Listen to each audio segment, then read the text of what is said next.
Ani Wiikwemkoong, Kerry Assiniwe Dijnakas, Ani, everybody. My name is Kerry Assiniwe, and I am your host for this second episode of our Wiikwemkoong Unceded Territories Vodcast podcast initiative for the community. And our first episode with our Ogama Tim Amanika, that was a fantastic discussion that we had with him. So miigwech to everybody who took the time to just sit back, maybe have your coffee, or if you're in your vehicle, just to hear some of the priorities with our new leadership, our new Gima and Council. So just want to say again, miigwech and miigwech for joining us here today. I really am happy again to have our guest here with us. Today we have our Director of Operations for Wiikwemkoong, and that's Shelley Trudeau. Welcome. Yes, thank you, Carrie. Thank you. So Shelley is going to be providing an overview of some of the priorities in our community on a daily basis. She's a very hardworking individual here, managing all of the departments, answering a lot of questions from our band members, whether in community or off reserve as well. So I know Shelley's got a lot of information to share with us, and yes, a lot of departments under your supervision. Yes, that's right. Thank you, Carrie. I'm very happy to be here. This actually is one of the initiatives that we've been working on with our IT team to ensure that we have means to update our community and communicate with our band members on and off reserve. So, yes, I'm very happy to be here. So, overseeing my role within the band is to oversee all operations, which is essentially 21 major departments and 700 employees.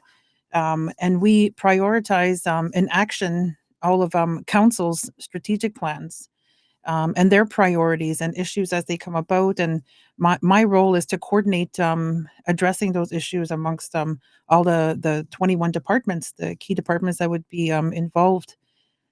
Yeah, so and we do that through a collaborative effort. That's something that we really strive for, is to ensure that we all work together. Everyone has a say at the table, and yeah, and we collectively come up with solutions to any of those issues that come forward, plus the everyday operations that each department is responsible for, which is quite a bit that each department needs to deal with on a daily basis. And that's what it's all about. And you mentioned, this initiative here. It's about keeping our community, our members, whether in community or out of community, in the know, informed about what's going on and maybe what the challenges are, as well as the opportunities for everybody. And as we mentioned in our discussion with Ogama, when we did our, say, our elders consultations in the community, or when we went even out of the community for RHT consultations, we did hear from our band members all over the place that this is what they wanted. They wanted to, have an opportunity to be informed, to learn more, maybe to connect with the community on a regular basis. So again, I know Shelley has been a huge supporter of this vodcast initiative. So miigwech for your involvement in providing this opportunity, in conjunction with our information systems technology department, who brought it all together with this equipment. Okay, so Shelley, we just kind of touched on a little bit of, the departments and priorities. So let's get into what some of those priorities are. I know that there's been a lot of questions again that come in on a regular basis from our band membership. So if you just want to maybe touch on our discussion, some of the priorities there. Sure.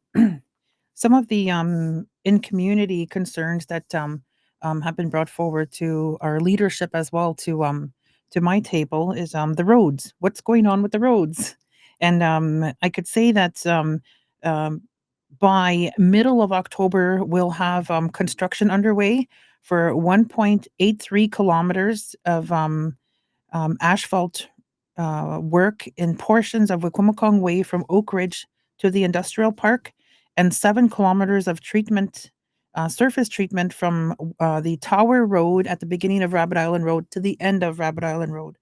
So that's what's happening with the roads. We also have an assessment underway to see what the needs are to maintain and repair the main arteries in the community. So that is also going to be underway this fall.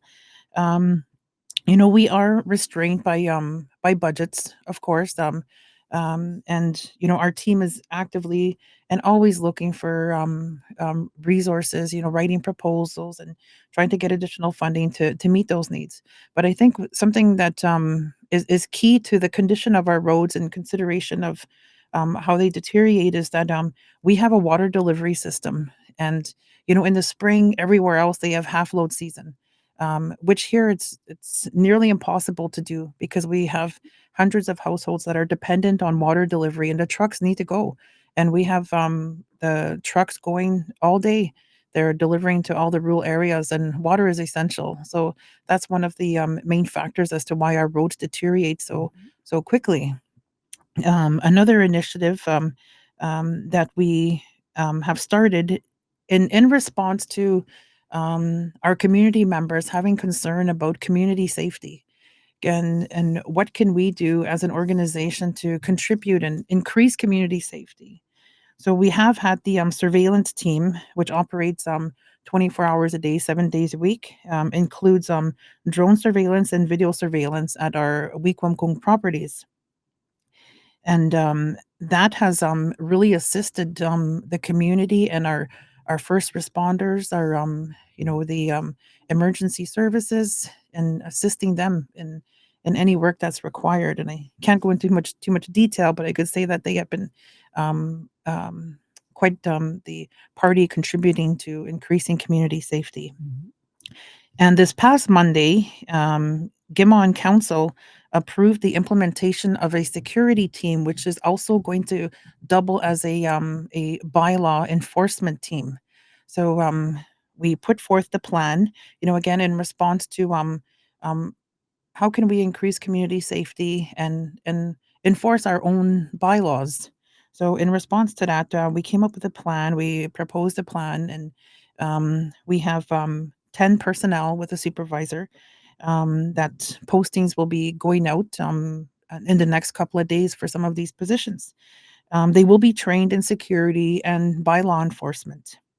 It will include having security presence in vehicles and on foot patrol within certain areas within the community, and just having a presence and assisting the surveillance team and assisting any first responders that may need them as well. Yeah, but I want to also, say to our community is that community safety is a whole community effort. It should not just be dependent on Wiikwemkoong operations, and we urge our community members to assist in these efforts. Report crime or suspicious activities. You can do this by calling 911 or the non-emergency number, which is a for situations that are non-life threatening. The number is 705-370-3141. And you can also call Crime Stoppers, and their number is 1-800-222-TIPS, TIPS, which is 8477. So I think that's one of our major projects that we've been working on in the last few months, is ensuring that we had our pilots that fly our drones. They're all certified pilots. We ensure that regulations are being followed. We ensure that um,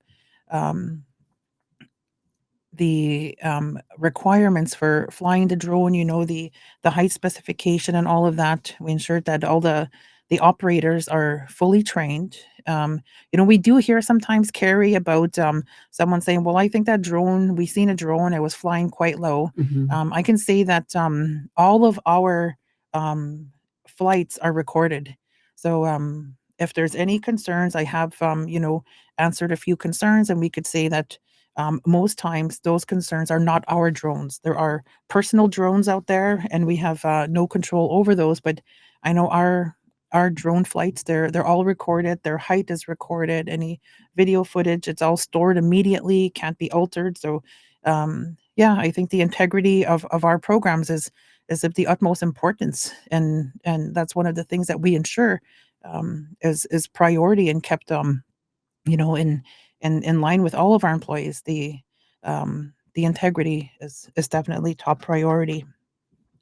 One of the other projects that we've been working on is the Anishinaabemowin Vodcasts and podcasts where the project is to capture our fluent speakers and our elders in our Anishinaabe language to talk about our history, talk about, of Wiikwemkoong, back in the day, today, what are some of those changes? What are some of the stories they have to share? So this is one of the projects that I'm really excited about seeing getting underway, and to have this available to our membership, so they can listen at any time on demand on Spotify.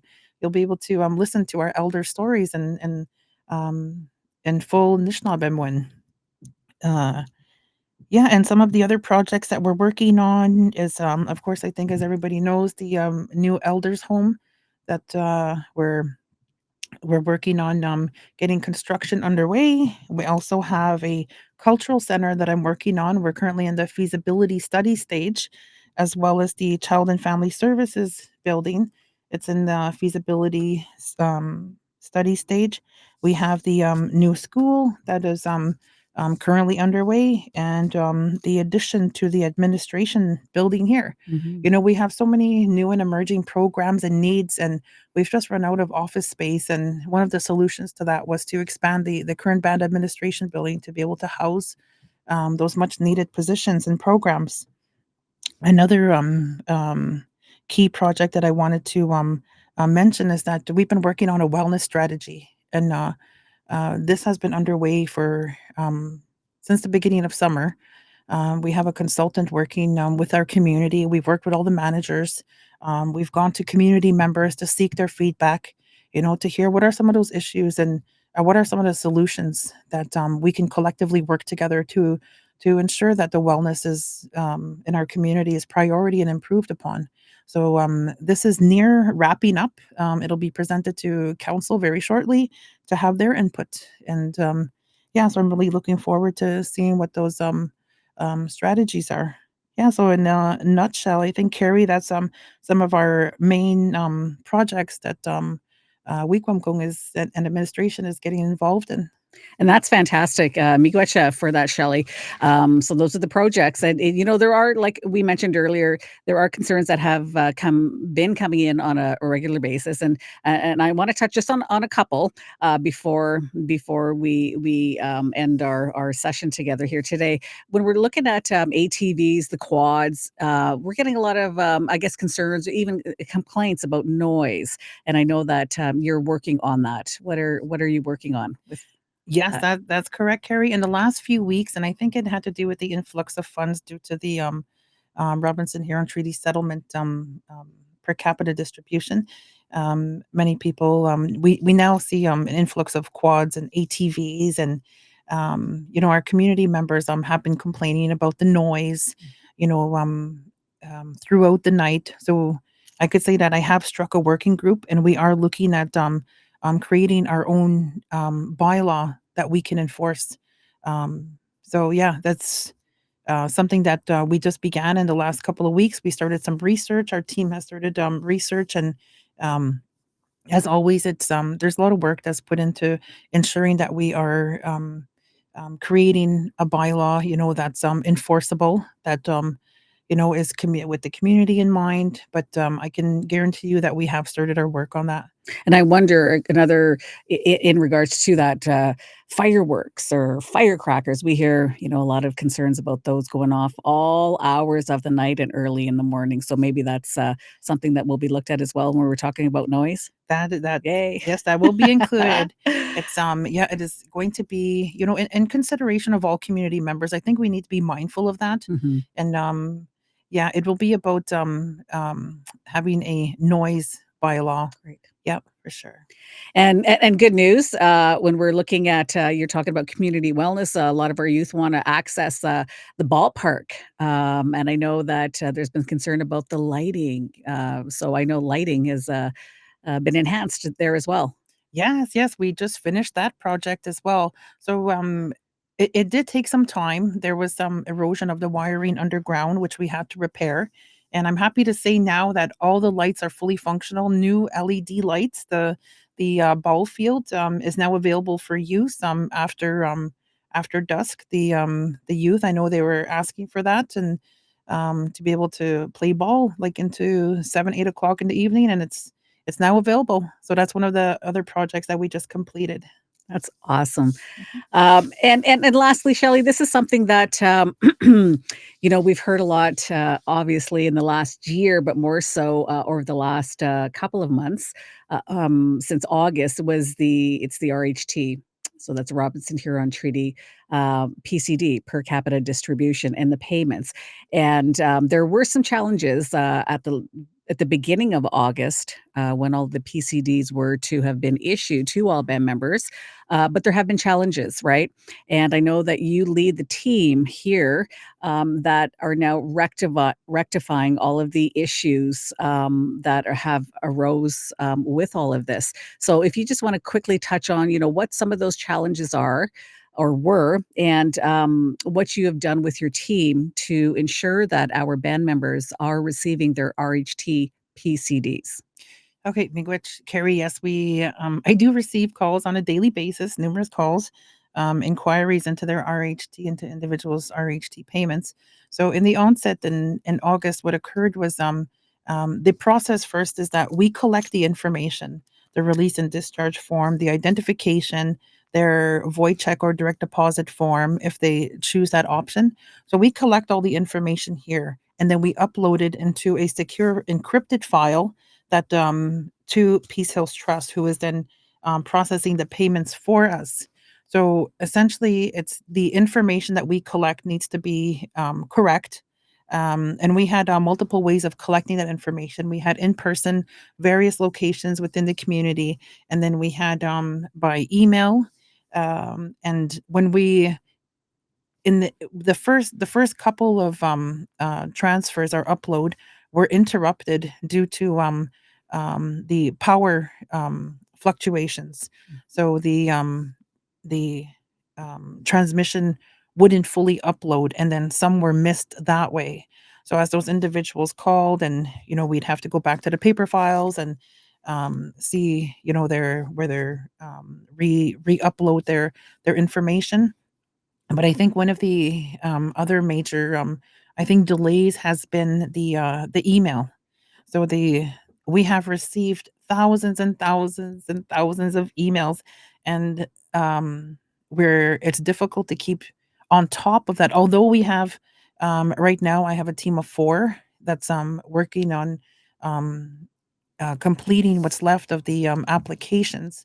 But, at one point, we had, like, a team of 8 Mhm. going through the emails, and, um, you'll see that, a few weeks ago, I had, put out a notice that we needed everyone to put their 10-digit band number and their last name, first name in their subject line, because we were getting emails, that, there was no connection to who they were, and then we would get an email with their application, their release and discharge form, another one with their ID, and then another one with their void check, and the mix of all those thousands of emails, trying to collect all the emails to put them together to complete the package. That was quite the process. And then on the, release and discharge forms, there was information missing. There was, no witness signature. The band numbers were incorrect. There was no address listed. They didn't sign it. There was so many things. So our team was getting a hold of individuals and saying, "Okay, this is what was missing," or their ID, was not, legible. It was blurry. Their banking information didn't come through, clearly. Mhm. Um, and you'd be surprised at how many, individuals submitted banking information for closed accounts. Mhm. So that takes a lot of time for, our team to, we have to go trace that, make sure it bounced back, and then, and it takes time to do all that. So um, for each little omission or error in their application, it does take a time to work with that individual, get a hold of them, and try to ensure that their paperwork is correct and accurate so we can process the payment. But it was a lot of things like that, and I think that, now that we have, switched to the system with their band number first and their subject line, we can easily find them now in their emails, because there's so many emails. We have some individuals emailing like 2 or 3 times a day, with questions, and our phone lines too. So I can say that the team is working. They're working hard. They're working diligently to ensure that all the payments go out. And if I believe this week we had the team was caught up with all the applications. We had some Mm. outstanding matters that we're just trying to get a hold of individuals to update their banking information Mhm. or to fill in the area that was missing within the release and discharge form. So if anyone has not received their payment, I encourage them to call the RHT line, the Wiikwemkoong RHT line, which is 705-688-6680. So if anyone has not received their payment um, as of this today, because the payment distribution is now weekly every Friday. So everything that we receive, we have a deadline. Of Wednesday morning, to upload, to Peace Hills Trust, and those payments then will be distributed on Friday. Wow. Yeah. Yeah, I'm aware of all of the challenges, that you and the team have, endured to ensure that our band members, do receive their, RHT PCD. So, again, great work, and, again, the message being to just, just be patient, and, if you haven't received your payment, as of yet, the team is working on it, and if there's information that needs to be collected from yourself, you'll be contacted as well. So, kudos to you and the team for getting all of this work done, Shelley. So I guess in closing, is there any final thoughts you want to share, reminders to everybody that is watching and to everybody that is listening? No, I think that I just want to share that these vodcasts and podcasts we want to have on a weekly basis, and have our program managers and directors come and share what their department does. Share with our membership what services that they can provide to our membership. So we're hoping to have these once a week administrative podcasts, video casts, as well as introducing our Anishinaabe Win stream. That's that one I'm really excited for, and can't wait to see that for those to get aired. And it's not only about that. That's fantastic. It's that sharing of information from, the department operations and even the political office, but we wanna have our band members also become involved. I know that, we're looking at having people sitting in the host chair as well, different Mhm. hosts, from our community. Soon there's gonna be a call out, for elder hosts to come on in and to, have a show. As well, we're looking for youth.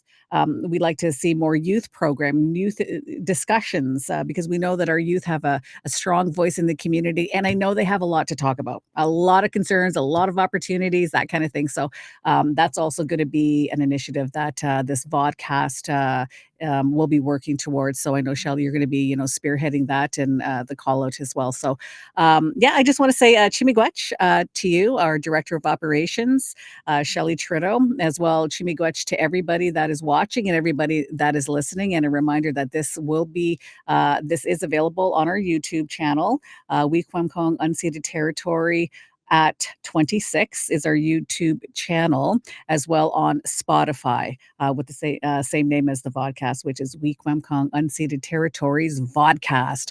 So again, just chimigwech to everybody as we close this second episode of our vodcast. And again, miigwech to Shelley. Miigwech, Kerry.